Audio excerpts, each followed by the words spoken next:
At the turn of the 20th century, the Naugatuck Valley wakes before the sun. Fog clings to the riverbanks, and from the mist rise smokestacks, tall, unyielding symbols of a city remade by fire and metal. This is Waterbury, Connecticut. In 1901, it is known across the nation and increasingly across the world as the brass capital of the world. What began as a modest New England town has become an industrial force, fueled by the power of the Naugatuck River and connected by steel rails to every major market in America. Waterbury stands at the center of a manufacturing revolution.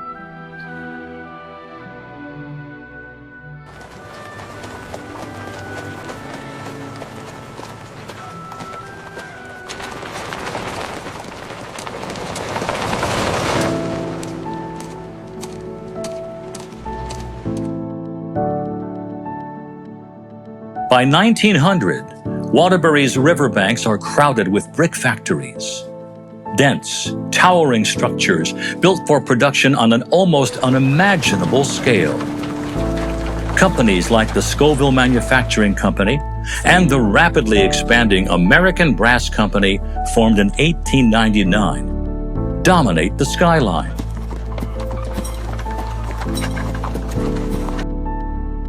Each morning, thousands of workers stream through factory gates. The whistle signals the start of another 10-hour shift. Inside these walls, the city's fortunes are forged, literally. By the turn of the 20th century, Waterbury had become the brass city, a booming industrial powerhouse built around massive factories spread across town. In the south end stood the enormous Holmes, Booth and Hayden's and Bristol Babcock plants. Along East Main and Mill Streets near downtown, Scovill Manufacturing dominated the city skyline. Down Thomason Avenue, Chase Brass had what was known as its mile-long mill, while American Brass had a huge facility on Freight Street. And in the north end, the Waterbury Clock Company helped turn our city into one of the great manufacturing centers of industrial America.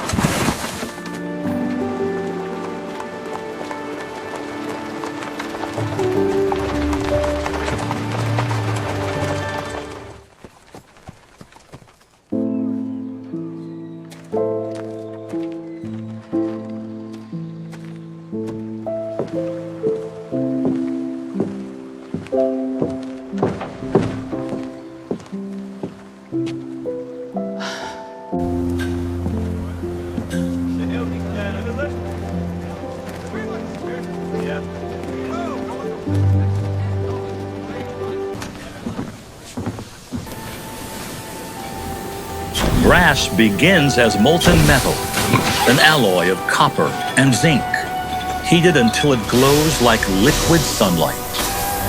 In Waterbury's mills, enormous rolling machines flatten sheets of brass with precision. Mechanical presses stamp out parts by the thousands. Buttons, cartridge cases, clockworks, electrical fittings. By 1901, Waterbury's factories are producing millions of brass buttons each week. During earlier conflicts like the Civil War, the city supplied critical military hardware. Now, in peacetime, it feeds the demands of an expanding industrial America. The rhythm is relentless. Heat, pressure, repetition. This is the sound of progress.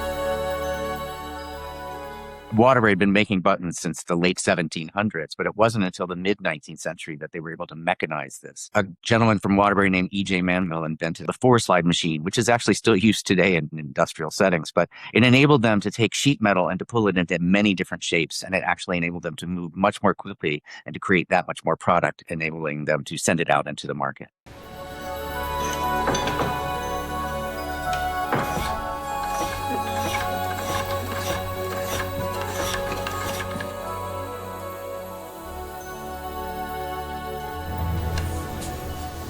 The tension on the main belt seems a bit loose.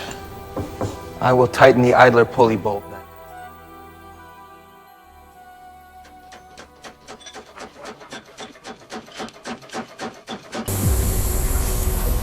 From these factory floors, brass goods travel far beyond the valley. Waterbury manufactures buttons worn on uniforms across the country. Precision brass clock parts that keep time in homes nationwide. Ammunition casings shipped to arsenals. Decorative hardware installed in new American cities rising from coast to coast. By the early 20th century, Waterbury's brass output is not just national, it is global.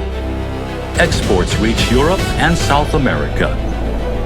Stamped on crates and cast into metal itself is a quiet signature.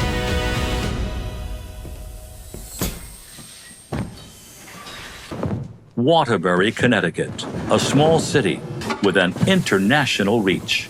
In addition to the finished products of buttons and watches and clocks that were resending all over the country, Waterbury was also producing enormous numbers of fasteners, ties, screws, bolts, sheet metal that was being used outside of the city of Waterbury to create major products that were being sold across the country.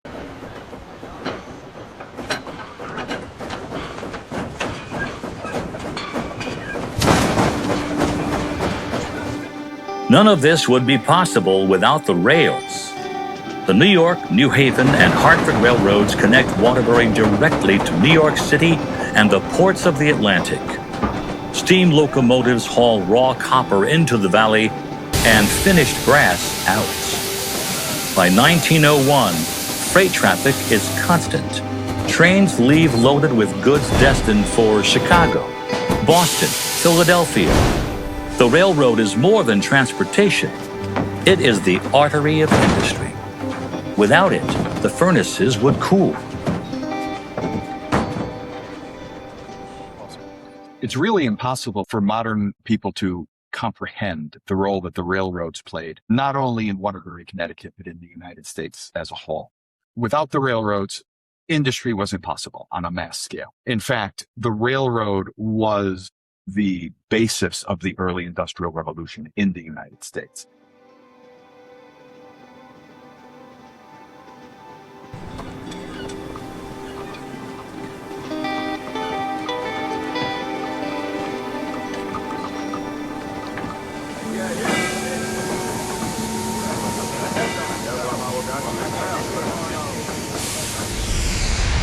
Industry draws people as powerfully as it draws capital.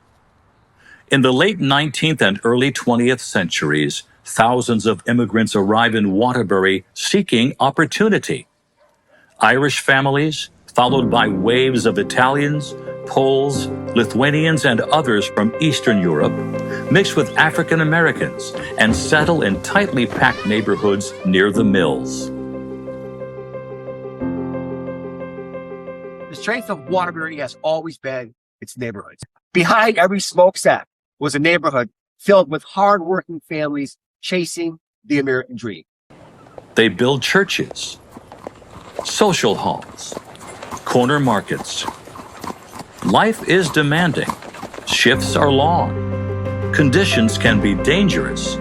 Yet wages, though modest, offer stability that many could not find in the old world. The cold is biting today. In these neighborhoods, languages mix. Traditions endure. And Waterbury becomes something more than a factory town. It becomes a community. Waterbury did not have enough housing. So Scovill's went and they built a number of neighborhoods, basically, and they were called the Scovill homes. They're almost like a bunch of condos side by side, all attached, up and down a number of streets in Waterbury. Wood Street, Ive Street, Walnut Oak Street, in between those. The backs of the homes is where everyone parked and had a little yard, and they were called the backs. That's where a lot of the children hung out, participated in different games in the streets, in the backyards.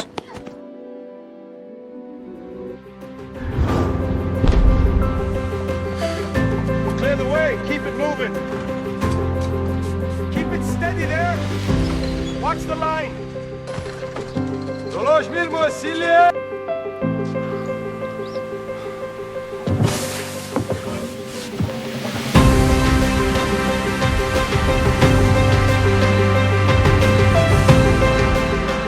Che bella giornata.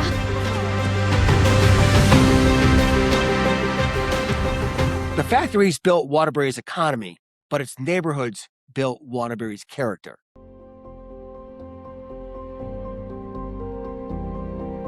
By 1901, prosperity is visible along Grand Street and Bank Street. Electric streetlights, still a modern marvel, illuminate evening crowds. Exchange Place, the vibrant crossroads of Waterbury, where clanging trolley cars, horse-drawn wagons, and the pulse of a booming brass city meet in constant motion. Streetcars clatter along rails. Businessmen in tailored suits walk briskly past shop windows.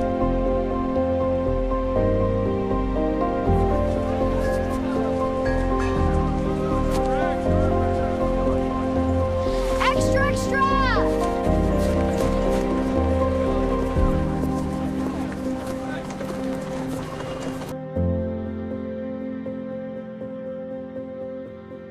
The city's population, just over 45,000 in 1900, has more than tripled since the Civil War. Brass wealth circulates throughout the local economy.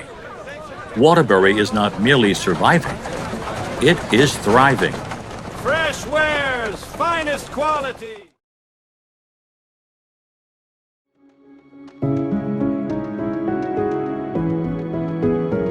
Waterbury's green is its social crossroads during the late 19th and early 20th centuries. Ringed by churches, the Hotel Elton, the Old Town Hall, and the Old Silas Bronson Library, everyday life unfolds through gatherings, public events, and constant community interaction. Its most famous landmark, the Soldiers' Monument, was dedicated in 1884 at a cost of nearly $1 million in today's money, and once served as the backdrop for the annual sleigh ride.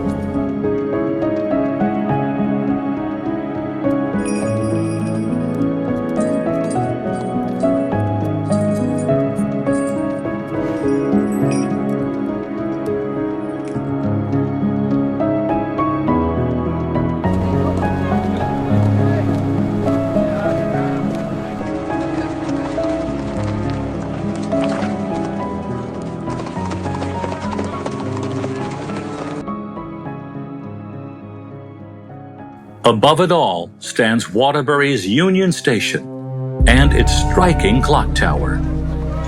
Completed over a century ago, it is still unmistakably visible for 21st century travelers passing through the city on either of its major thoroughfares, Interstate 84 or Route 8. Now the clock tower marks time over a city defined by industry. Each chime echoes across factory roofs and residential streets alike. A reminder, progress does not pause.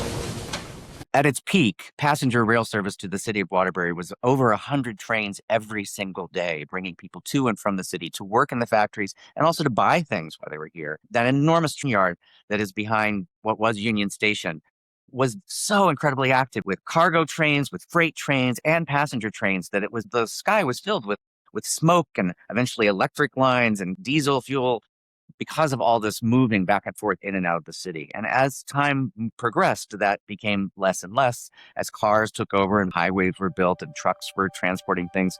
Trains just became less and less a part of the daily life of Waterbury.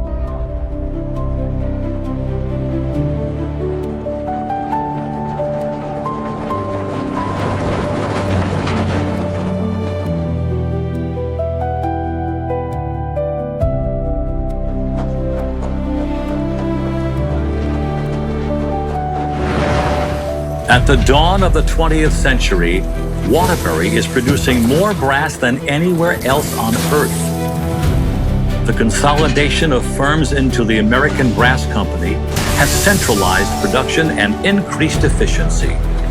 Massive mills operate nearly around the clock.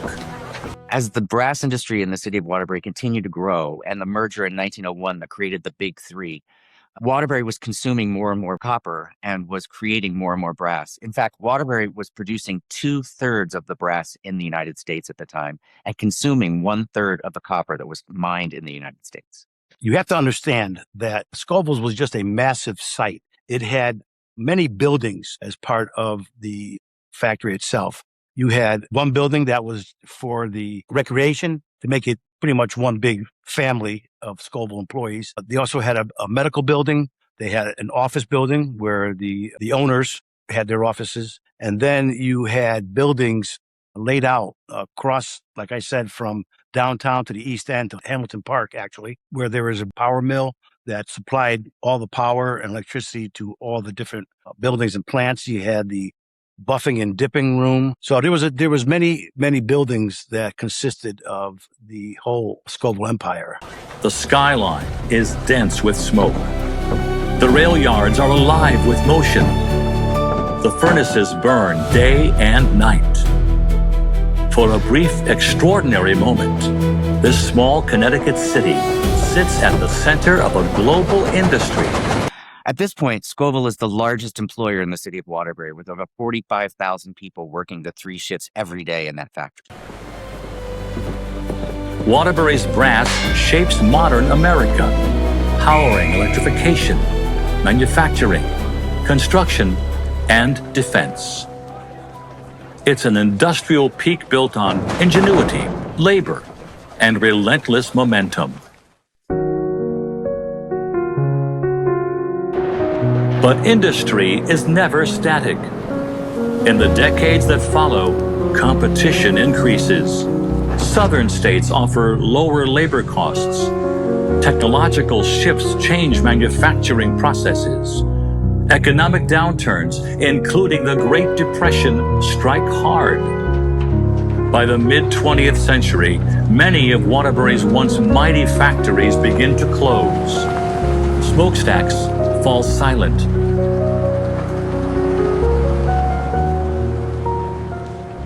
As the railroads die, and as trucking and automobile traffic become ubiquitous across the United States, I mean, there was no longer a need for factories to be in places like Waterbury. They could be put in more economically advantageous places. And, of course, they could be put overseas. Rail lines see less traffic. Buildings that once roared with machinery stand quiet. The city that rose on brass must confront a changing world.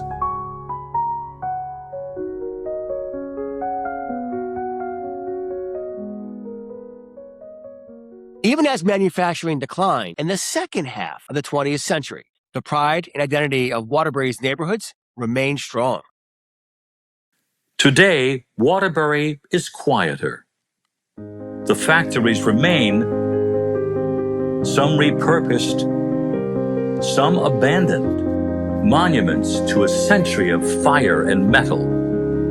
The clock tower still rises over the valley, its hands still turn. And in the foundations of the city, in its neighborhoods, its architecture, its identity, echoes the era when Waterbury helped build an industrial nation. In 1901, this small Connecticut city ruled American brass. Its smoke is cleared, but its legacy endures.